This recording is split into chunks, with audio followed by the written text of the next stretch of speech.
Basta na. Very good. Ayan. Lahira? Malamig eh.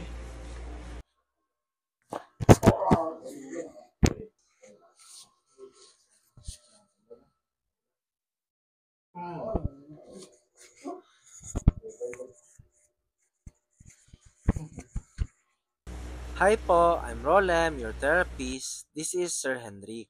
Sir Hendrik suffer for a frozen shoulder. And then, daghan na po siya og mga pain due to workout and then sa activity na basketball. As can you see, I'm performing massage blade kay Sir Hendrik. Beside dara, kumana na po ko sa iyang stretching. Karon gamit na po kong massage gun in order para mo-loosen pag yun itong mga muscle spasm na naga-create og muscle pain kay Sir Hendrik. After ma-identify na nako itong mga cause of pain ni Sir, perform na po kong bentosa para mo-stimulate na ang iyang blood flow and then matanggal na po itong mga muscle spasm. After I'm waiting for the bentosa na mahuman, so nag-perform na po sa iyang legs o massage blade in order para mo-loosen na po itong tightness sa hamstring. So after few blades and then ditanggal na po na po ang mga bentosa para to perform the massage blade therapy. After the massage blade, and next the heater para mo relax dayon after the cupping therapy. After the lower back, gina-prepare na po na ko iyang upper sa cupping therapy again. And then gina-identify na po asa na kumubutang bentosa.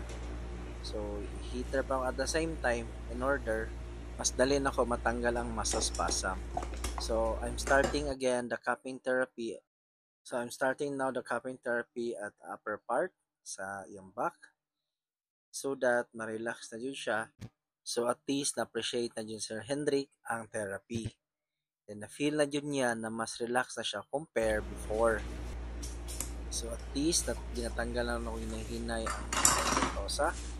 Compare before, ang iyong back grabe ka tight because of muscle spasm. And then karon na feel yung smoothness, then lightness sa iyong back. So now I'm preparing na po si Sir Hendrik for the final touch, the adjustment. Release na. One more. Enough lang. Release na. Very good. Release na. Very good. Teka.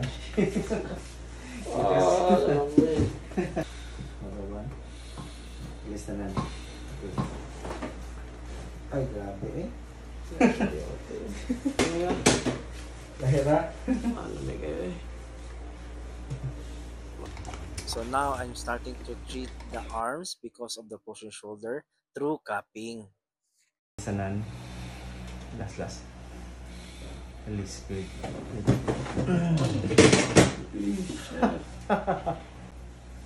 As can you see, Sir Hendrik, enjoy na jud niya ang treatment and then feel niya ang lightness yung lawas. So comment down below about your pain so that we can discuss it and I will share about the treatment para ana. And then comment your place para ma-identify po na ako kung asa na po ang aming videos. Musta?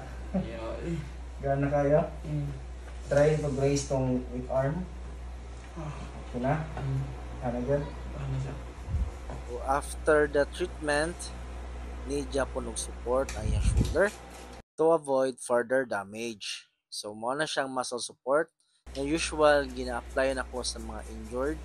So, this is the final touch of treatment of Sir Hendrik. Hope you enjoy the videos and then please share and like my videos so that you can have more videos like this. Mas alamin na, hugot na siya nung nanatipan. Nahira? Hindi ka tayo. Saka daw, erase daw.